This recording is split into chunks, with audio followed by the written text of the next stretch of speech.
शुभ सकाळ पिलामाने पिलामाने केमती अछ खुशी अछ मु आशा करुँची तुम मैंने समस्ते खुशी थिबो। तेरे पिलामाने आज मु तुम मानक पई एक सुंदर गणित पाठ्यटे नहीं आसी पढ़िया समस्ते। तेबे पढ़िया पूर्वर आमे टिके मने पकेबा तुमे पूर्वर पढ़ीच बिंदु रेखाखंड सरलरेखा रश्मि यही सब विषय तुमर धारणा अच्छी। आमे आज कोण विषय रे किसी धारणा दबा। तुम माने समस्ते विभिन्न प्रकार चित्र गुड़ी देखिबो एवं विभिन्न प्रकार कोण केमती सृष्टि होची ताहा मध्य तुमे जानियो। तुमको आज पाठटी बहुत मजा लागियो। ठीक है पिला माने आमे ताले आज आरंभ करिबा। आस पिला माने आज ताले आमे गणित पाठ आरंभ करिबा। आजिर पाठटी होची तुम गणित बहिर द्वितीय अध्याय रे थिबा प्रसंग रेखा और कोण सेई विषय रे अछि। सेई रेखा और कोण प्रसंग रे थिबा कोण मानक मध्य रे आमे किपरि तुलना करिबा सेई विषय रे आज आमे आलोचना करिबा। समस्ते आलोचना रे भाग नेबा।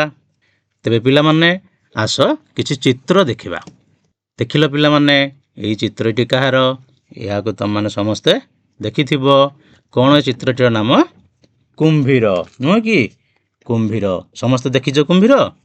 अच्छा आमर कुंभीर मानक पई जो अभयारण्यटी अछि कोनटी अछि सेटा भितरकनिका ठारे नुह कि। Very good. वर्तमान पिला माने देखिलो एइटा कोन एइटा गुटे माछर चित्र नुह कि। छोट माछ बड़ माछर चित्र नै कि। बड़ माछटी कोन करिछि तार मुह को मेला करिछि नै कि। तुम माने समस्ते माछ खाओ ना खाओ नहीं। ठीक अछि। वर्तमान पिला माने एथिरे में कोन देखुछु चढ़ईटीए नै कि। से कोन करिछि तार थंटटी को मेला करिछि ना। अच्छा वर्तमान जो चित्रटी देखिलो कोन यार नाम साप नुह कि। ये मध्य तार मुहटी को मेला करिछि। बुझी पाला पिला माने। ताहाले पिला केतोटी चित्र देखिले चारोटी चित्र देखिले। प्रथम चित्र रे कुंभीर, द्वितीय चित्र रे माछ, तृतीय चित्र रे चढ़ई, चतुर्थ चित्र रे सापटिए देखिले नहीं कि। ये जो दुटी चित्र आमे देखुछु कुंभीर चित्र आउ माछर चित्र। कुंभीरटी पाटी मेला करिछि माछ मध्य पाटी मेला करिछि नहीं कि। कोन तमे देखुछ अनुमान करी कहिलो कोन सृष्टि होछ ना नहीं। माने जो पाटी मेला करिसेंती तांको पाटी मध्य रे कोन सृष्टि होछि नहीं कि। ए जो कुंभीर आउ माछ जो मुह मेला करिसेंती के अधिक मेला करिछि कहि परिबो। के अधिक मेला करिछि मुह माछटी अधिक मुह मेला करिछि। वर्तमान देखिबा चढ़ई आउ साप मध्य रे। चढ़ई जो तार थंटटी मेला करिछि साप मध्य जो तार पाटीटी मेला करिछि तांको मध्य रे के अधिक मेला करिछि सापटी आउ चढ़ईर थंट मध्य रे कम मेला होइछि नहीं कि। तमाने समझ देखि पारुछ। ताहाले देखिबा जो माछटी जो पाटी मेला करिछि बोली आमे कहिले ता मध्य रे एक कोण सृष्टि होछि ना नहीं। जो कुंभीरटी आमे देखिले ता मध्य रे मध्य एक कोण सृष्टि होछि। एठारे रेखाखंड द्वारा नाली रंगर रेखाखंड द्वारा मु सूचई देइछि कोन जगह रे कोण सृष्टि होछि। पुणी देखिबा चढ़ईटी जो थंट मेला करिछि सेथिरे मध्य कोण सृष्टि होछि एवं साप जो मुहटी मेला करिछि सेथिरे मध्य कोण सृष्टि होछि। ताहाले आमे चारोटी चित्र रे जो देखिले समस्ते जो तांकर मुह बा पाटी मेला करिसेंती सेमानक मध्य रे विभिन्न प्रकार कोण सब सृष्टि होछि। देखि परछ समस्ते। वर्तमान तमे कोन कहिबो क्रम अनुसार सान कोणरू बड़ कोण हिसाब रे के आसीबे कहलो देखिबा। कहि परियो समस्ते। देखिबा टिके चित्रटी आउ टिके मने पकेबा।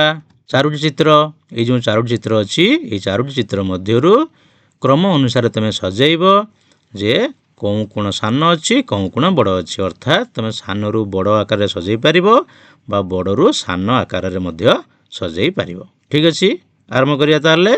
ठीक अछि पिला माने वर्तमान आमे जो कहिथिले सानरू बड़ क्रम रे आमे सजेइबा ताले प्रथमे कोन चित्र आसीबो चढ़ईर चित्र आसीबो। काना चढ़ईर थंट मध्य रे जो कोणटी सृष्टि होइछि ता सबठारु सान कोण। तापर तम माने कहलो देखिबा 2 ନମ୍ବରରେ କେଉଁ ଚିତ୍ରଟି ଆସିବ କୁହ? କୁମ୍ଭୀରର ଚିତ୍ର ନୁହେଁ କି? କୁମ୍ଭୀରର ପାଟି ମଧ୍ୟରେ ଯେଉଁ କୋଣଟି ସୃଷ୍ଟି ହୋଇଛି ତାର ପରିମାଣ ପ୍ରଥମ ଚିତ୍ର ଠାରୁ ଅର୍ଥାତ୍ ଚଢ଼େଇର ଥଣ୍ଟ ମଧ୍ୟରେ ସୃଷ୍ଟି ହୋଇଥିବା କୋଣର ପରିମାଣ ଠାରୁ ଟିକିଏ ବଡ଼ ଅଛି। ତାପରେ କେଉଁ ଚିତ୍ରଟି ଆସିବ କହିଲ ଦେଖିବା? କୁହ ପିଲାମାନେ, କେଉଁ ଚିତ୍ରଟି ଆସିବ? ମାଛର ଚିତ୍ର ନାଇଁ କି? ଅର୍ଥାତ୍ ମାଛ ତା ପାଟିରେ ଯେଉଁ କୋଣ ସୃଷ୍ଟି କରିଛି ସେ ହେଉଛି ଚଢ଼େଇ ସୃଷ୍ଟି କରିଥିବା ଏବଂ କୁମ୍ଭୀର ସୃଷ୍ଟି କରିଥିବା କୋଣ ଠାରୁ ଅଧିକ ଅଛି। ତେବେ ଶେଷରେ କାହାର ଚିତ୍ର ଆସିବ? ସାପର ଚିତ୍ର। ତେଣୁ ସାପର ପାଟି ମଧ୍ୟରେ ସୃଷ୍ଟି ହୋଇଥିବା କୋଣର ପରିମାଣ ଅନ୍ୟ 3ଟି ଚିତ୍ର ଠାରୁ ବଡ଼। ତାହେଲେ ଆମେ ଏଇ ଯେଉଁ କ୍ରମଟିକୁ ସଜେଇଲେ ସାନରୁ ବଡ଼ କ୍ରମରେ ସଜେଇଲେ। ଠିକ୍ ଅଛି ପିଲାମାନେ, ଏଇ ଯେଉଁ କୋଣ ଗୁଡ଼ିକର ପରିମାଣ ସବୁ ଆମେ ସଜେଇଲେ, ଆମେ କ'ଣ ଏଗୁଡ଼ିକୁ ମାପ କରି ସଜେଇଲେ? ନାହିଁ, ଆମେ ଏଗୁଡ଼ିକୁ ଚିତ୍ର ଦେଖି ଅନୁମାନ କରି ସଜେଇଲେ। ତେଣୁ ଅନୁମାନ କରି କୋଣ ମଧ୍ୟରେ ବଡ଼ ସାନ ଆମେ ତୁଳନା କରିପାରିବା କି ନାହିଁ? ତେବେ 2ଟି କୋଣ ତୁଳନା କରିବା କ'ଣ ସବୁବେଳେ ସହଜ ହୋଇଥାଏ? ଏଇ ଯେଉଁ 1 ନମ୍ବର ଆଉ 2 ନମ୍ବର ଚିତ୍ର ପାଖାପାଖି ଟିକିଏ ସମାନ ଭଳିଆ ଆସୁଛି ନୁହେଁ କି? ଆମେ ଅନୁମାନ କରି କହୁଛେ, କିନ୍ତୁ ସବୁବେଳେ 2ଟି କୋଣ ତୁଳନା କରିବା ସବୁବେଳେ ସହଜ ହୋଇନଥାଏ। ତେବେ ଯଦି କୋଣ ଗୁଡ଼ିକର ଆକାର ବଡ଼ ଓ ସାନ ହୋଇଥାଏ ତେବେ କୋଣ ତୁଳନା କରିବା ସହଜ ହୋଇଥାଏ। ଯଦି କୋଣ ଗୁଡ଼ିକର ଆକାର ବଡ଼ କି ସାନ ଆମେ ଦେଖିକରି ଜାଣିପାରିବା ତାହେଲେ ସହଜ ହେବ। କିନ୍ତୁ ଯଦି କୋଣ ଗୁଡ଼ିକର ଆକାର ପୁରା ପାଖାପାଖି ସମାନ ହୋଇଥିବ, ଅର୍ଥାତ୍ ଟିକିଏ ଟିକିଏ ବଡ଼ ସାନ ହୋଇଥିବ, ତାହେଲେ ତାଙ୍କ ମଧ୍ୟରେ ତୁଳନା କରିବା ସହଜ ହୋଇପାରିବ ନାହିଁ। ବୁଝି ହେଉଛି ପିଲାମାନେ? ତେବେ ତୁମ ପାଇଁ ଗୋଟିଏ ଚିତ୍ର ମୁଁ ଆଣିଛି। ଦେଖ ପିଲାମାନେ, ମୁଁ କିଛି କୋଣ ଅଙ୍କନ କରିଛି ନାହିଁ କି? ଏଠାରେ ରଶ୍ମି ଗୁଡ଼ିକ ଗୋଟିଏ ସାଧାରଣ ବିନ୍ଦୁରୁ ଆରମ୍ଭ ହୋଇଛନ୍ତି ଏବଂ 2ଟି ରଶ୍ମି ମଧ୍ୟରେ କୋଣ ସୃଷ୍ଟି ହେଉଛି। ତୁମେ ଏହା ପୂର୍ବରୁ ପଢ଼ିଛ, ବିନ୍ଦୁ ପଢ଼ିଛ, ରେଖାଖଣ୍ଡ ପଢ଼ିଛ, ରଶ୍ମି ପଢ଼ିଛ ଏବଂ ସରଳରେଖା ପଢ଼ିଛ ଏବଂ 2ଟି ରଶ୍ମି ମଧ୍ୟରେ ଯେଉଁ ସୃଷ୍ଟି ହେଉଥିବା କୋଣ ସେ ବିଷୟରେ ମଧ୍ୟ ତୁମେ ପଢ଼ିଛ। ଠିକ୍ ଅଛି, ବର୍ତ୍ତମାନ ଆମେ ଏଇ ଯେଉଁ କୋଣ ଗୁଡ଼ିକ ସବୁ ତିଆରି କରିଛେ ତାର କ'ଣ କରିବା? ନାମକରଣ କରିବା। ସମସ୍ତେ ନାମକରଣ କରିବା ଜାଣିଛ ନା ନାହିଁ? ନାମକରଣ କରିବା। ପ୍ରଥମ ଚିତ୍ରଟି ଦେଖ, ମୁଁ କ'ଣ ନାମ ଦେଇଛି? କ, ଖ ଆଉ ଗ। ତାର ମାନେ କ'ଣ? ଖ ହେଉଛି କୋଣର ଶୀର୍ଷବିନ୍ଦୁ ଏବଂ ଖ କ ହେଉଛି ଗୋଟିଏ ରଶ୍ମି ଓ ଖ ଗ ହେଉଛି ଆଉ ଗୋଟିଏ ରଶ୍ମି। ତେଣୁ ଖ ଗ ଓ ଖ କ 2ଟି ରଶ୍ମି ଖ ଶୀର୍ଷବିନ୍ଦୁରେ ଗୋଟିଏ କୋଣ ସୃଷ୍ଟି କରୁଛନ୍ତି। ବୁଝିପାରୁଛ ପିଲାମାନେ? ସେମିତି ଦ୍ୱିତୀୟ ଚିତ୍ରଟିକୁ ନାମ ଦେବା। କ'ଣ ଦେଲି? ଟ ଠ ଡ, ଅର୍ଥାତ୍ ଠ ହେଉଛି ତାର ଶୀର୍ଷବିନ୍ଦୁ, ଠ ଆଉ ଟ ଏ ହେଉଛି ରଶ୍ମି ଏବଂ ଠ ଆଉ ଡ ଇଏ ମଧ୍ୟ ଆଉ ଗୋଟିଏ ରଶ୍ମି। ସେମାନଙ୍କ ମଧ୍ୟରେ ମଧ୍ୟ କୋଣ ସୃଷ୍ଟି ହେଉଛି। ବର୍ତ୍ତମାନ ନାମ ଦେଲି, କ'ଣ ନାମ ଦେଲି କହିଲ? କ'ଣ ନାମ ଦେଲି? ଚ, ଛ ଆଉ ଜ। ଠିକ୍ ଅଛି, ତାହେଲେ ଛ ଆଉ ଚ, ଛ ଚ ହେଉଛି ଗୋଟିଏ ରଶ୍ମି, ଛ ଜ ହେଉଛି ଆଉ ଗୋଟିଏ ରଶ୍ମି। ତେଣୁ ଛ ଜ ଆଉ ଛ ଚ ଏଇ 2ଟି ରଶ୍ମି 6 ବିନ୍ଦୁଠାରେ କୋଣ ସୃଷ୍ଟି କରୁଛନ୍ତି। ସେହିଭଳି ଚତୁର୍ଥ ଚିତ୍ରକୁ ନାମ ଦେବା ତ ଥ ଦ, ଅର୍ଥାତ୍ ଥ ହେଉଛି ଶୀର୍ଷବିନ୍ଦୁ ଏବଂ ତ ଆଉ ଦ ହେଉଛି ବାହୁ ଉପରିସ୍ଥ 2ଟି ବିନ୍ଦୁ। ଆମେ ପୂର୍ବରୁ ପଢ଼ିଛେ କୋଣକୁ କେମିତି ନାମକରଣ କରିବା? ଶୀର୍ଷବିନ୍ଦୁକୁ ମଝିରେ ରଖିବା ଏବଂ ବାହୁ ଉପରିସ୍ଥ ବିନ୍ଦୁ 2ଟି ତାର 2 ପାର୍ଶ୍ୱରେ ରହିବ। ତାହେଲେ ପ୍ରଥମ କୋଣଟିର ନାମ କ'ଣ ହେବ? କୋଉ ପିଲାମାନେ କହିପାରିବ? ଯେଉଁ 4ଟି ଯାକ ଚିତ୍ର ମୁଁ ଏଠାରେ ତିଆରି କରିଛି ଏବଂ ନାମ ଦେଇଛି ସେଗୁଡ଼ିକର ନାମକରଣ ତୁମେ କରିପାରିବ? କୁହ ତାହେଲେ କ'ଣ କ'ଣ ହେବ ନାମ ଗୁଡ଼ିକ? କ ଖ ଗ କୋଣ, ଟ ଠ ଡ କୋଣ ଏବଂ ଚ ଛ ଜ କୋଣ ଏବଂ ତ ଥ ଦ କୋଣ। ବୁଝିହେଲା? 4ଟି କୋଣର ନାମ ଆମେ କରିପାରିଲେ ଏବଂ ଅକ୍ଷର ଗୁଡ଼ିକ ଯେତେବେଳେ ନାମ କଲେ ତା ପୂର୍ବରୁ କୋଣର ସଂକେତଟିଏ ବ୍ୟବହାର କଲେ। କୋଣର ସଂକେତ କ'ଣ ତୁମେ ପୂର୍ବରୁ ଜାଣିଛ?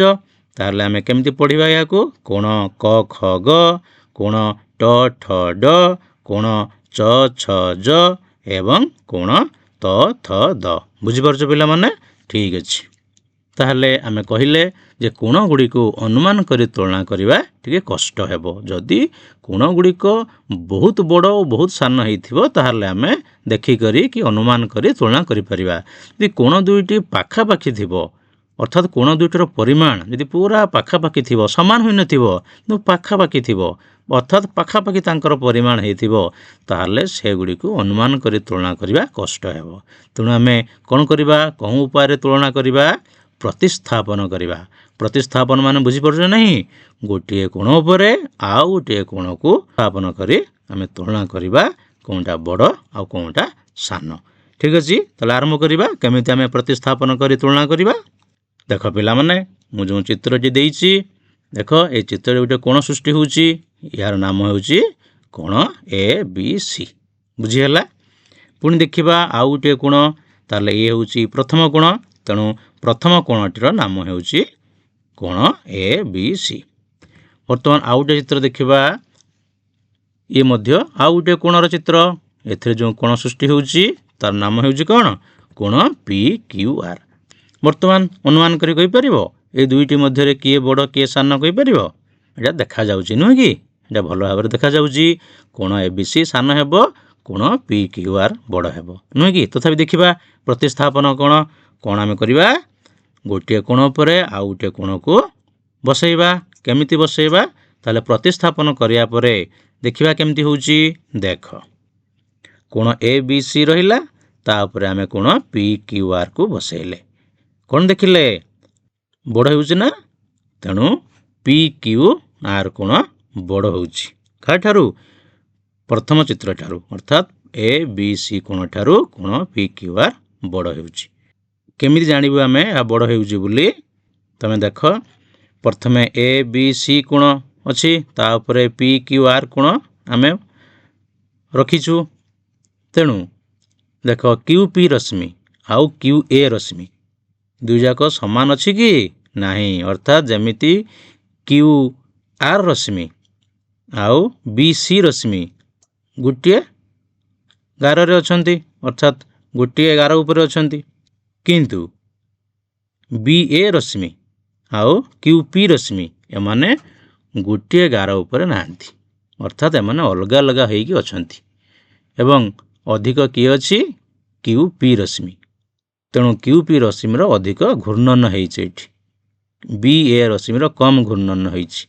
ତେଣୁ ଏଇଠୁ ଜଣାପଡ଼ୁଛି କୋଣ PQR ଏବଂ କୋଣ ABC ମଧ୍ୟରେ କୋଣ PQR ବଡ଼। ଆସ ଦେଖିବା ଆଉ କିଛି ଚିତ୍ର, ତାଙ୍କ ମଧ୍ୟରୁ ବାହାର କରିବା କେଉଁଟା ବଡ଼ କେଉଁଟା ସାନ। ଦେଖ, ଗୋଟିଏ ଚିତ୍ର ଦେଖେଇଲି, ପ୍ରଥମ ଚିତ୍ର, ଏବଂ ଏଥିରେ ଥିବା କୋଣର ନାମ ହେଉଛି କୋଣ A ଓ B। ଦ୍ୱିତୀୟ ଚିତ୍ର, ଦ୍ୱିତୀୟ ଚିତ୍ରରେ ଯେଉଁ କୋଣ ସୃଷ୍ଟି ହେଉଛି ତାର ନାମ କ'ଣ କୁହ? କୋଣ X ଓ Y। ଠିକ୍ ଅଛି। ଏଇ ଯେଉଁ ଦୁଇଟି କୋଣ ତମେ ଦେଖୁଛ, ବର୍ତ୍ତମାନ କହିପାରିବ କି ଅନୁମାନ କରି କେଉଁଟା ବଡ଼ କେଉଁଟା ସାନ? ପୂର୍ବ ଚିତ୍ରରେ ତମେ ଅନୁମାନ କରି କହିଦେଇଥିଲ କେଉଁଟା ବଡ଼ କେଉଁଟା ସାନ, କାହିଁକି ନା ସେଇଟା ଜଣାପଡ଼ି ଯାଉଥିଲା। ବର୍ତ୍ତମାନ ଚିତ୍ରରେ ଜଣାପଡ଼ୁଛି କି କେଉଁଟା ବଡ଼ କେଉଁଟା ସାନ? ଜଣାପଡ଼ୁନି। ଦୁଇଟା ପାଖାପାଖି ସମାନ ଭଳିଆ ଜଣାପଡ଼ୁଛି, ଆମେ ସମାନ ମଧ୍ୟ କହିପାରିବା ନାହିଁ। ତେଣୁ ଦେଖିବା, ବର୍ତ୍ତମାନ ପ୍ରଥମ କୋଣଟି ନେଲେ, ତାପରେ ଦ୍ୱିତୀୟ କୋଣଟି ନେବା, ତାପରେ କ'ଣ କରିବା? ପ୍ରତିସ୍ଥାପନ କରିବା। ଦେଖ, ଗୋଟିଏ କୋଣ ଉପରେ ଆଉ ଗୋଟିଏ କୋଣକୁ ପ୍ରତିସ୍ଥାପନ କରିବା। ତାହେଲେ ପ୍ରଥମେ A ଓ B କୋଣ ରହିଲା, ଦ୍ୱିତୀୟରେ X ଓ Y କୋଣ ରହିଲା। ଆମେ କ'ଣ ଦେଖିଲେ? OB ରଶ୍ମି ଓ OY ରଶ୍ମି ଗୋଟିଏ ରେଖାରେ ଅଛନ୍ତି, ଆଉ OA ରଶ୍ମି ଓ OX ରଶ୍ମି ସିଏ ମଧ୍ୟ ଗୋଟିଏ ରେଖାରେ ଅଛନ୍ତି। କିନ୍ତୁ ପୂର୍ବ ଚିତ୍ରରେ କ'ଣ ହୋଇଥିଲା? ଭୂମି ସହିତ ଯେଉଁ ରଶ୍ମିଟି ସେମାନେ ଗୋଟିଏ ରେଖା ଉପରେ ଥିଲେ, କିନ୍ତୁ ଅନ୍ୟ ଦୁଇଟି ରଶ୍ମି ଗୋଟିଏ ରେଖା ଉପରେ ନଥିଲେ। କିନ୍ତୁ ଏ କ୍ଷେତ୍ରରେ ଦୁଇଟି ଯାକ ରଶ୍ମି ଗୋଟିଏ ଗୋଟିଏ ରେଖା ଉପରେ ଅଛନ୍ତି। ବୁଝିପାରୁଛ ନା ନାହିଁ? ତେଣୁ ବର୍ତ୍ତମାନ ଆମେ ଏଇ କୋଣ ଗୁଡ଼ିକୁ କି କୋଣ କହିବା? ସମ ପରିମାଣ ବିଶିଷ୍ଟ କୋଣ କହିବା। ବୁଝିପାରୁଛ ପିଲାମାନେ? ତାହେଲେ ସମ ପରିମାଣ ବିଶିଷ୍ଟ କୋଣ କାହାକୁ କହିବା? ନା ଯେତେବେଳେ ଦୁଇଟି କୋଣ ମଧ୍ୟରୁ ଗୋଟିକୁ ଅନ୍ୟ ଉପରେ ପ୍ରତିସ୍ଥାପନ କରାଯାଏ, ସେତେବେଳେ ପ୍ରତ୍ୟେକ କୋଣର ଶୀର୍ଷ ଓ ବାହୁଦ୍ୱୟ ଏକ ଓ ଅଭିନ୍ନ ହୋଇ ରହିଲେ କୋଣ ଦ୍ୱୟକୁ ସମ ପରିମାଣ ବିଶିଷ୍ଟ କୋଣ କୁହାଯାଏ। ବୁଝିପାରୁଛ ପିଲାମାନେ?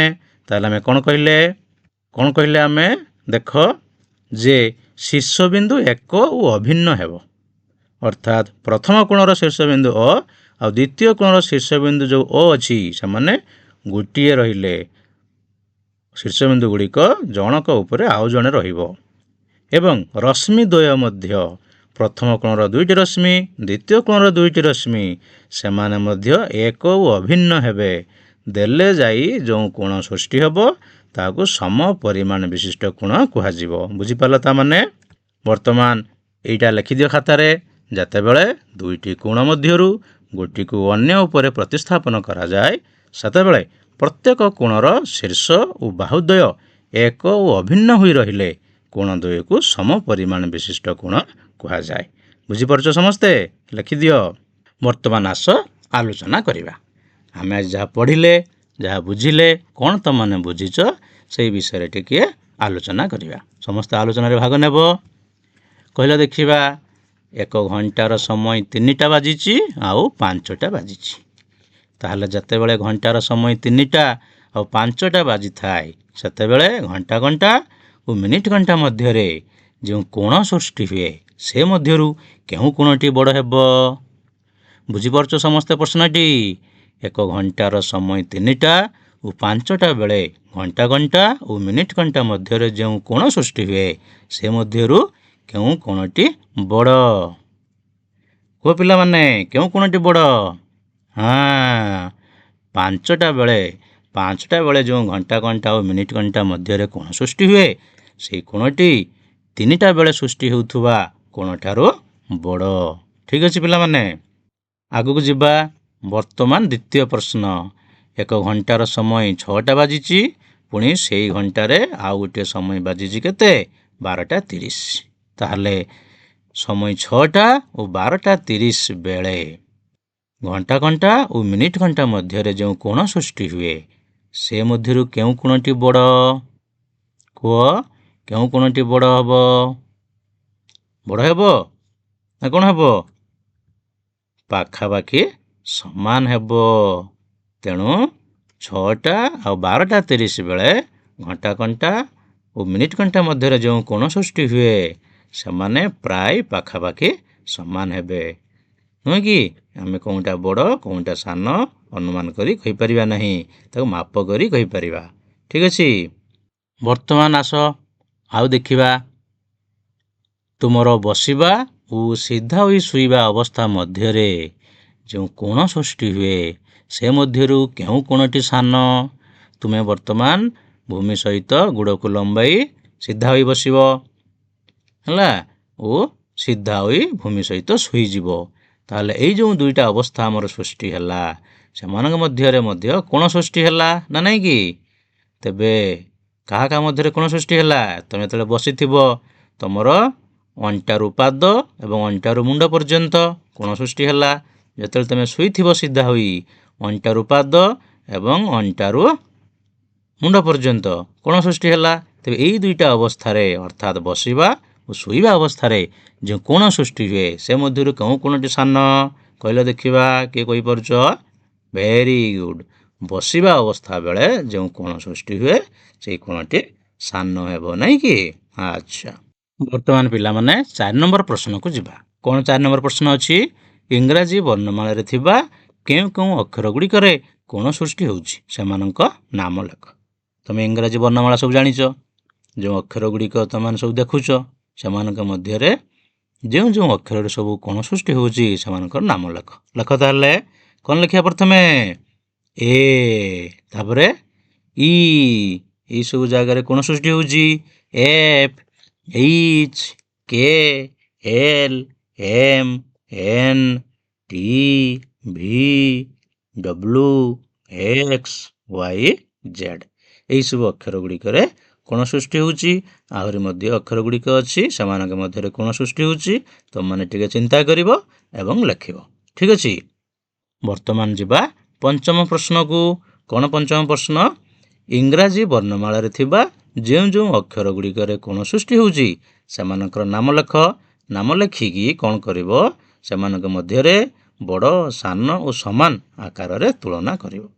प्रथमे कौन कर जो इंग्राजी वर्णमाला अच्छी जो जो अक्षर सब कोण सृष्टि होउछि आम बर्तमान लिखिले से अक्षर गुड़ी को लिख कौन कौन अक्षर गुड़िक मध्य कोण गुड़िक जो सृष्टि होउछि कौटी बड़ कोण कौटी सान कोण कौटी समान से ही सब अक्षर गुड़ी को तमे बाछि एक तालिका करिवो पारियो समस्ते तुलना समस्ते करि परिवो ठीक अछि पिला माने आगु को जिबा प्रश्नटी लिखिले समस्ते वर्तमान पिला माने तम मानक पई गृह कार्य कौन कार्यटी आमे आज पढ़िले से विषय रे एक गृह कार्य कौन करिबा आमे एहीपरि प्रतिस्थापनर धारणा आउ केउं सब स्थल रे व्यवहार करिथाउ से गुड़िकर एक तालिका प्रस्तुत करी आनिबो आमे आज पढ़िले कोण गुड़ी को केमती प्रतिस्थापन करी बड़ सान चिन्हिबा नुह कि अनुमान बदल रे प्रतिस्थापन करिबा तेणु ई प्रतिस्थापनर धारणा आउ केउं सब स्थल रे व्यवहार करा जाय से गुड़िकर एक तालिका प्रस्तुत करी आनिबो पारियो समस्ते पिला माने समस्ते निजे करिया पई चेष्टा करिवो टे चिंता करिवो देले हे जीवो कार्यटी ठीक अछि ताले पिला माने आज रे पाठडी केमती लागिला भल लागिला म आशा करूची समस्त को भल लागिथिबो पाठडी बहुत मजा लागिथिबो ना आमे आज विभिन्न प्रकार चित्र सब देखिले चित्र गुड़ी को देखी तांका मध्य रे अनुमान करी कोण गुड़ी को तुलना कले एवं प्रतिस्थापन करी मध्य कोण गुड़ी को तुलना कले समस्त भल भाव रे बुझी पारिथिबो नुह कि ठीक अछि पिला माने तुमको जो मु गृह कार्य देइछि से गृह कार्यटी तुम माने निजे करिवो जदि सेथिरे किछि असुविधा हला तुमर सांगसाथी बड़ भाई भौणी मानंको पचारिबो तापर भी जदि किछि संदेह हला तुम विद्यालय रे थिबा गुरुमा गुरुजी मानंको पचारिबो पचारि संदेह दूर करिवो कौन से पाठ अबुझा रखिबो नाही पाठ को अबुझा रहिले गणित कष्ट लागिबो गणित एक सहज विषय गणित एक मजादार विषय तेणु तुम जते अभ्यास करिवो जते तुम बुझिबो सेते पाठटी मजा लागिबो ठीक है पिला माने आज पई एतिकी पुणी आगामी अध्याय रे आउ गोटे नुआ पाठ नै आसीबे धन्यवाद खुशी रे शिखिबा समस्तक अधिकार नमस्कार।